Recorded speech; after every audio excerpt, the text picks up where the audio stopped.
You know what's wild? I was talking to my friend Shreya last month. She's a senior software engineer at a mid-sized IT firm in Pune. Good salary, smart girl. And she had absolutely no idea that the HRA rules changed in 2026.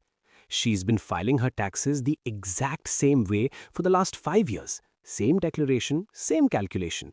Just copy-paste every year.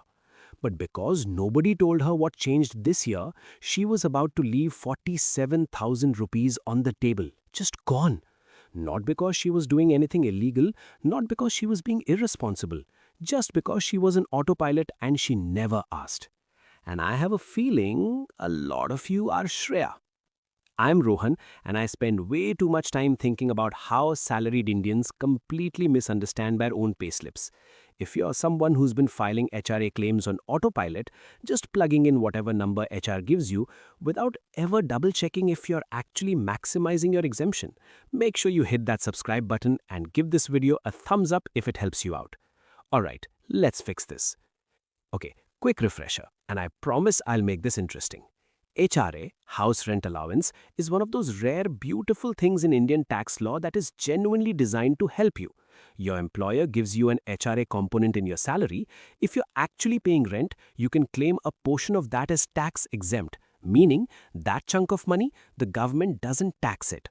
Now, most people understand this at a basic level. But here's what most people don't realize. The exemption is calculated using a formula that has 3 competing limits, and you only get the lowest of the 3.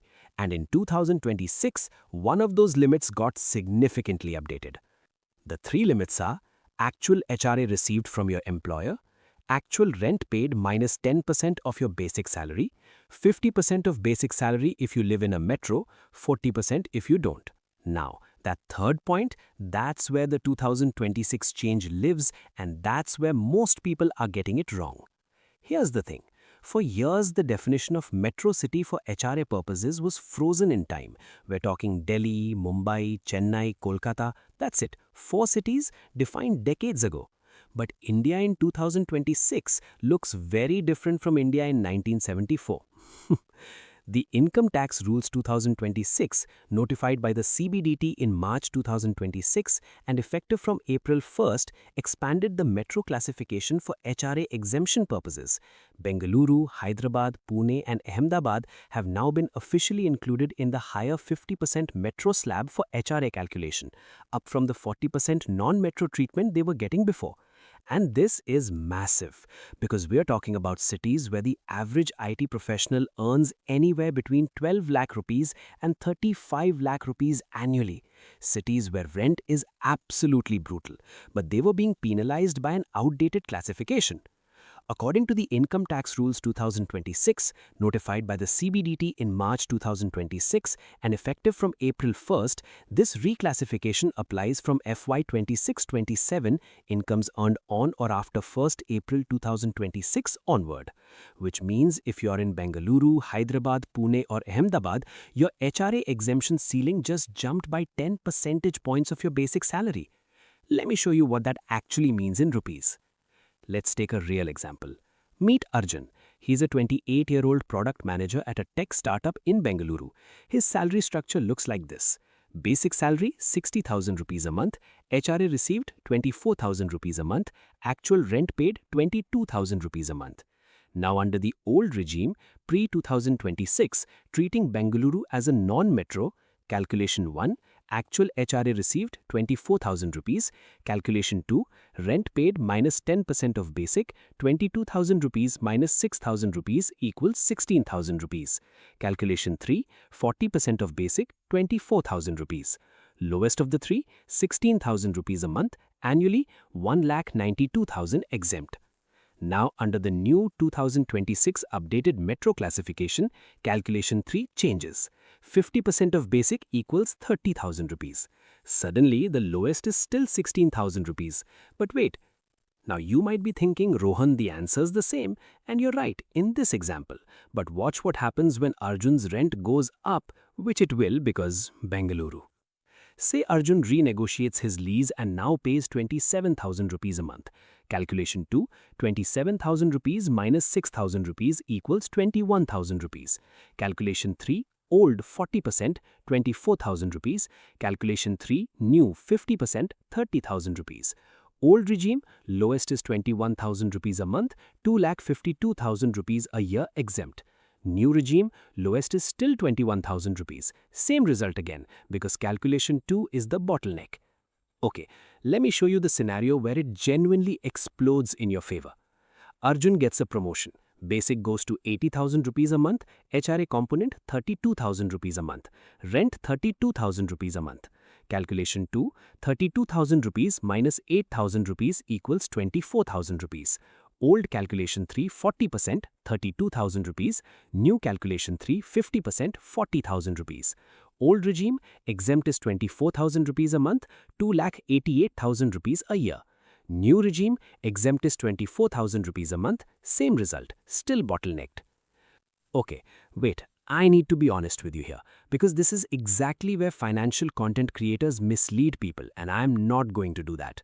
The reclassification matters most when calculation 2 is not your bottleneck, meaning when your rent paid minus 10% of basic is higher than 40% but lower than 50% of your basic. Let me give you the golden scenario. Basic 1 lakh rupees a month, HRA 45,000 rupees a month, rent paid 55,000 rupees a month. Calculation 1, 45,000 rupees. Calculation 2, 55,000 rupees minus 10,000 rupees equals 45,000 rupees. Old calculation 3, 40%, 40,000 rupees. New calculation 3, 50%, 50,000 rupees. Old exempt 40,000 rupees a month, 4,80,000 rupees a year. Calculation 3 was the binding constraint. New exempt 45,000 rupees a month, 5,40,000 rupees a year. Difference 60,000 rupees more exempt per year. If you're in the 30% tax bracket, that's 18,000 rupees saved in taxes every single year, just because your city now gets the metro treatment. And this is the Shreya situation I was talking about at the beginning. She was in exactly this bracket in Pune and nobody told her. Now I know some of you are already typing in the comments, Rohan, I am in the new tax regime, does this even apply to me? Great question. And here's where it gets really interesting. The new tax regime, which by the way became the default for salaried individuals from FY 23-24 onward, does not allow HRA exemption at all. Zero. Full stop. The government's logic was, we'll give you lower slab rates but we'll take away most deductions. HRA exemption was one of them. So here's the brutal reality of 2026. Recent data shows that roughly 2/3 of salaried taxpayers have now migrated to the new tax regime either actively or by default because they didn't actively opt out. Which means a huge chunk of people watching this video, if you're getting HRA, are getting zero benefit from it as a tax exemption. Your employer is still giving you HRA, it's just fully taxable in your hands. And this is maddening to me because I see people, smart, educated people, who still fill out the rent declaration form that HR sends every April. They collect rent receipts, they submit it all, and their tax computation still shows zero HRA exemption because they're in the new regime, and their HR software just ignores it, sometimes without telling them clearly. So here is your action step right now before we go any further. Open your last salary slip, check your tax regime.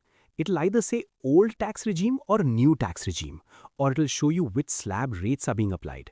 If you're in the new regime and your HRA component is significant, you need to run the numbers to check if switching back to old regime saves you more overall. Let me give you a simple framework. This isn't comprehensive tax advice, please verify with the CA, but this will tell you which direction to look. If your total Chapter 6A deductions, ATC, ATD, NPS, etc., plus your HRA exemption exceed roughly 5 lakh rupees to 5,25,000 rupees, the old regime likely saves you more if you're earning under 20 lakh rupees. If they don't cross that threshold, new regime is probably better for you. The 2026 budget new regime slabs 0 to 4 lakh rupees at nil, 4 to 8 lakh rupees at 5%, 8 to 12 lakh rupees at 10%, 12 to 16 lakh rupees at 15%, 16 to 20 lakh rupees at 20%, and above 20 lakh rupees at 30% are significantly more generous than earlier years. This is exactly why the break-even has moved up. The new regime is a better deal for more people now than it was in 2023. So please, actually run the numbers. Don't just assume old regime wins because it used to. But here's what most people don't realize about this calculation. It's not just about the numbers, it's about behavior. The new regime's hidden genius is psychological. When you remove deductions, you remove the anxiety of did I invest enough in ATC? People stop making bad investments like buying LIC endowment policies purely for tax saving just to claim deductions. In that sense, the new regime genuinely freed a lot of middle-class Indians from terrible financial decisions. But, and this is a big but, it also removed one of the most legitimate and non-distorting tax benefits in Indian law. HRA exemption doesn't make you do anything weird with your money. You're just paying rent. You'd pay rent anyway. Giving you a tax break on it was genuinely fair policy. And now, for most people, it's gone. Alright, for those of you still in the old tax regime, there's one more thing that trips people up every single year. And I see CAs make this mistake too, which is insane. If your annual rent exceeds 1 lakh rupees, that's 8,333 rupees a month, your landlord's PAN is mandatory while filing your claim. Mandatory, non-negotiable. A lot of people just don't provide it. Either their landlord is difficult about sharing PAN, or they forget, or their HR portal marks it as optional. And then during scrutiny or increasingly through automated AIS data matching, the exemption gets disallowed. The Income Tax Department has been heavily cross-referencing TDS filings, AIS data, and rent receipts since the 26AS revamp. HRA-related scrutiny through automated AIS matching has increased sharply. The system is specifically designed to catch cases where declared rent doesn't match property transaction data. This is not a drill. They're watching this more carefully than ever. And one more thing, your HRA exemption is for rent only, not maintenance. If your lease says 25,000 rupees rent and 5,000 rupees maintenance and you claim 30,000 on your HR portal, that is a mismatch waiting to trigger a notice. The IT department's AIS system cross-references your rental agreement amount, and if the numbers don't line up, you're flagged. Claim only the pure rent figure. And here's the other one. If you're paying rent to a family member, parent, spouse, yes, you can claim HRA. The Supreme Court has upheld this. But your family member must declare that rental income. The IT department now flags cases where HRA is claimed from a relative, but no corresponding rental income appears in the return.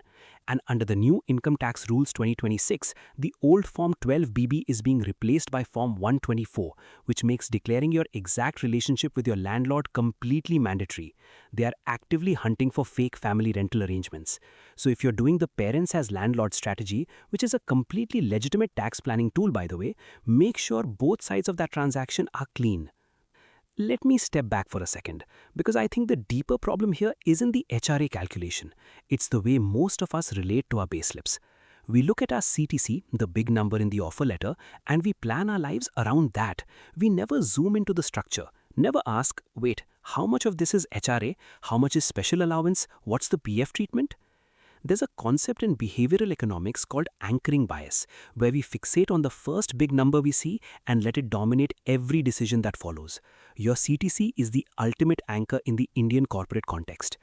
A 15 lakh rupee CTC job with a well-structured salary, high HRA, optimized flexi basket, NPS employer contribution can net you 1.2 to 1.5 lakh rupees more per year than a 15 lakh rupee CTC job with a poorly structured salary. Same CTC, completely different take home. And nobody negotiates salary structure. We negotiate the number. The company says 15 lakhs, we say 16 lakhs, they say 15.5 lakhs, everyone's happy. Nobody asked what percentage is basic, what's my HRA component, can we optimize this? Most HRs don't proactively offer this, but many companies, especially larger ones, do have a flexi benefit plan where you can request a higher HRA allocation within your fixed CTC. Go ask your HR. The worst they say is no. Let me give you the clean, updated picture. Metro cities, 50% of basic for HRA ceiling, effective FY 2026 to 27. Delhi, Mumbai, Chennai, Kolkata, the original 4, Bengaluru, Hyderabad, Pune, and Ahmedabad, newly added under Income Tax Rules 2026. Non-metro, 40% of basic for HRA ceiling. All other cities, Jaipur, Lucknow, Chandigarh, Kochi, etc. If you're in Bengaluru, Hyderabad, Pune or Ahmedabad and in the old tax regime, your CA or tax software must be updated to reflect this change. I'm serious. If your employer or tax software is still using the old 40% rate for Bengaluru, Hyderabad, Pune or Ahmedabad for FY 2026 to 27 salaries, get it corrected immediately for FY 2026 salaries onward. The change is not retrospective. It applies only from 1st April 2026 onward. Alright, concrete steps. This is what I want you to do this weekend. Step 1. Check your tax regime. Pull up your last salary slip or Form 16. Are you in old or new regime? If you don't know, call HR today. Step 2. If new regime, run a break-even analysis. Add up your ATC, ATD, ATCCD1B and estimated HRA exemption. If the total exceeds roughly 5 lakh to 5,25,000 rupees, seriously model both regimes. Use the IT department's free tax calculator at incometax.gov.in. Step 3. If old regime and in a newly classified metro, Bengaluru, Hyderabad, Pune or Ahmedabad, verify that your employer's payroll software and your tax filing software have updated the Metro classification. Ask your CA explicitly, are you applying 50% for my city? Step 4. Get your rent agreement and receipts in order. If annual rent exceeds 1 lakh rupees, ensure you have your landlord's PAN. Do this now, don't wait until March. Step 5. Check your AIS. Log into the IT portal, pull your annual information statement, see if there are any flagged HRA transactions. If something looks off, address it before the return filing deadline. Look, I know this stuff feels overwhelming. Tax law is genuinely not designed to be easy to understand. And the fact that HRA rules changed and most people don't know this, that's not a failure on your part. The system doesn't exactly send you a text saying, hey, big update, recalculate. But here's the thing, and I really mean this. The difference between people who build wealth and people who wonder where their money went is rarely dramatic high-risk investing decisions. It's almost always the boring stuff, the salary structure optimization, the tax exemption they claimed properly, the 18,000 rupees they didn't leave on the table, every year, year after year. That compounds. Shreya, my friend in Pune, she immediately updated her HR tax declaration for this year after I showed her the numbers. Her monthly take-home pay just went up by almost 4,000 rupees. First thing she did was set up a new SIP with it. Small win, but it's hers. Go be Shreya. If this video helped you figure out something about your own HRA situation, drop a comment below and tell me. I genuinely read them. Also tell me which city you're in. I'm curious how many of you are in Bengaluru, Hyderabad, Pune or Ahmedabad and where on the wrong classification. Subscribe if you haven't, share this with one friend who you know is filing on autopilot, and I'll see you in the next one. Do the math, it's always worth it.